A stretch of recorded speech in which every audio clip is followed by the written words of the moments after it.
എല്ലാവർക്കും എൻ്റെ വിനീതമായ നമസ്കാരം. മലയാളം എൻ്റെ മലയാളം എന്ന യൂട്യൂബ് ചാനലിലേക്ക് സ്വാഗതം. ഇന്ന് നമ്മൾ ചർച്ച ചെയ്യാൻ പോകുന്നത് ഏറ്റവും കൂടുതൽ പേർ പഠിക്കുന്ന ഒരു വിഷയമാണ്.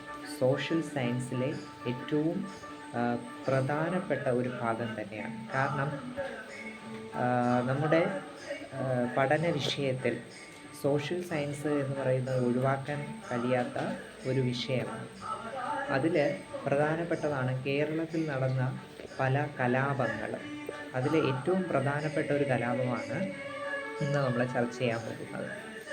അത് പല സാമൂഹിക പരിവർത്തനങ്ങൾക്കും വഴിതെളിച്ച ഒരു കലാപം തന്നെയാണ്. അതിൽ ഒന്നാമത്തെ കലാപമാണ് നമ്മൾ ഇന്ന് പഠിക്കാൻ പോകുന്നത്. അതായത് നമ്മുടെ 1697 നടന്ന ഏറ്റവും പ്രധാനപ്പെട്ട കലാപം. അപ്പോൾ വർഷം പറഞ്ഞപ്പോൾ തന്നെ എല്ലാവർക്കും മനസ്സിലായി കാണണം, അത് അഞ്ചുതെങ്ങ് കലാപമാണ്. അഞ്ചുതെങ്ങ് കലാപം കുറച്ച് പോയിന്റ്സ് മാത്രം പഠിച്ച് എന്നാൽ അതിൽ എല്ലാം ഉൾപ്പെടുത്തിക്കൊണ്ട് ഏറ്റവും മനോഹരമായിട്ടാണ് അഞ്ചുതെങ്ങ് കലാപം നമ്മൾ ഇന്ന് പഠിക്കാൻ പോകുന്നത്. അതായത് 1697 അഞ്ചുതെങ്ങ് കലാപം നടക്കുന്നത്. അപ്പോൾ ഈ അഞ്ചുതെങ്ങ് കലാപം ഉണ്ടാകുന്നതിന് മുമ്പ് ഇതിനൊരു പശ്ചാത്തലമുണ്ട്, ബാക്ക്ഗ്രൗണ്ട്. എന്തുകൊണ്ടാണ് ഈ ഒരു കലാപം ഉണ്ടായത് എന്ന്. 1697 നടന്ന അഞ്ചുതെങ്ങ് കലാപം ബ്രിട്ടീഷുകാർ ഇന്ത്യയിലേക്ക് പ്രവേശിക്കുകയും ഇന്ത്യയിൽ നമ്മുടെ കൊച്ചു കേരളത്തിൽ വരികയാണ്. അന്ന് തിരുവിതാംകൂർ, കൊച്ചി, മലബാർ എന്നീ 3 സംസ്ഥാനങ്ങൾ, അല്ലെങ്കിൽ സംസ്ഥാനങ്ങളല്ല, 3 ജില്ലകളായിട്ട്, അല്ലെങ്കിൽ 3 രാജ്യങ്ങളായിട്ട് നമുക്ക് പറയാം. എന്ന് വെച്ചാൽ ഓരോ രാജാക്കന്മാരായിരുന്നല്ലോ ഇവിടെയൊക്കെ ഭരിച്ചിരുന്നത്, വ്യത്യസ്ത രാജാക്കന്മാർ. അപ്പോൾ പ്രധാനപ്പെട്ട പോയിന്റ്സ് ഇതൊക്കെയാണ്. അതായത് ബ്രിട്ടീഷുകാർക്ക് ഒരു കോട്ട പണിയുവാൻ, അതായത് അഞ്ചുതെങ്ങിൽ ഒരു കോട്ട പണിയുവാൻ വേണ്ടിയിട്ട് അനുമതി ആറ്റിങ്ങൽ റാണിയായ ഉമയമ്മ റാണിയിൽ നിന്നും അനുവാദം വാങ്ങുകയുണ്ടായി.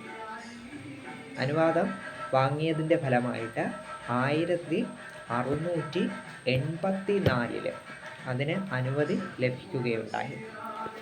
ബ്രിട്ടീഷുകാർക്ക് എന്തിനാണ് ഈ കോട്ട എന്ന് പറയുന്നത്, അല്ലേ? ഈ കോട്ട, അതായത് വ്യാപാരശാല തുടങ്ങുവാൻ വേണ്ടിയിട്ട് ഒരു കോട്ട പണിത് എടുക്കുവാൻ വേണ്ടിയിട്ടാണ് ഉമയമ്മ റാണി, അതായത് ആറ്റിങ്ങൽ റാണിയുടെ അനുവാദം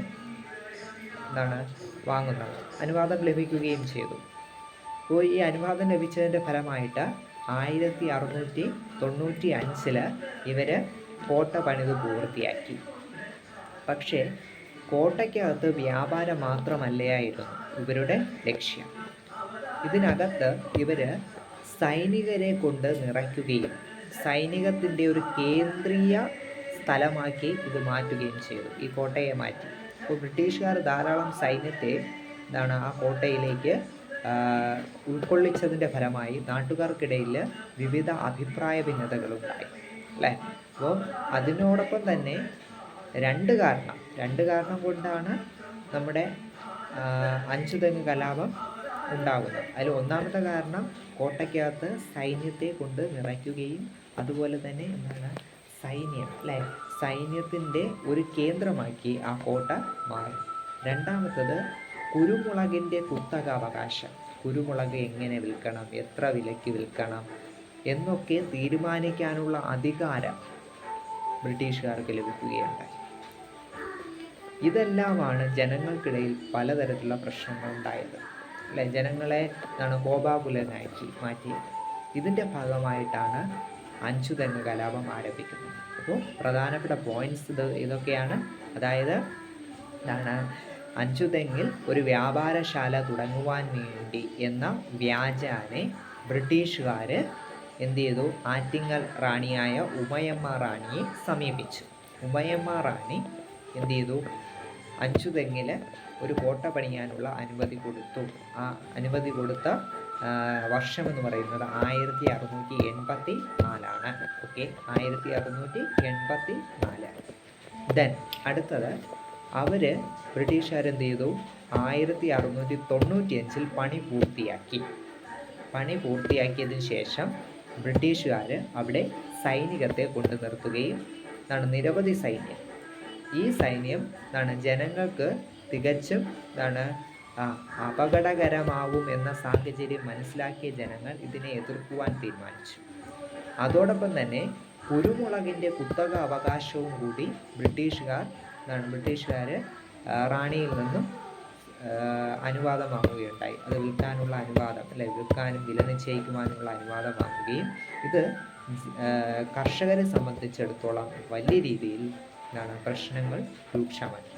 ഈ രണ്ട് കാരണം, ഒന്ന് ബ്രിട്ടീഷുകാർ സൈന്യം രൂപീകരിച്ചു, രണ്ടാമത് കുരുമുളകിൻ്റെ കുത്തക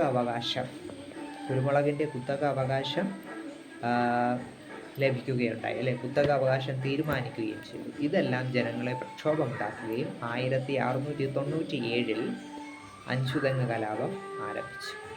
വളരെ സിമ്പിളായിട്ടുള്ള പോയിൻസുകൾ ഉൾപ്പെടുത്തിയാണ് അഞ്ചുതെങ്ങ് കലാപം ഇവിടെ ചർച്ച ചെയ്തത്. ഈ ഒരു വീഡിയോ നിങ്ങൾക്ക് ഇഷ്ടപ്പെടുകയാണെങ്കിൽ തീർച്ചയായും ലൈക്ക് ചെയ്യുക, കമൻറ്റ് ചെയ്യുക, അതോടൊപ്പം തന്നെ സബ്സ്ക്രിപ്ഷനും കൂടി ചെയ്യുക.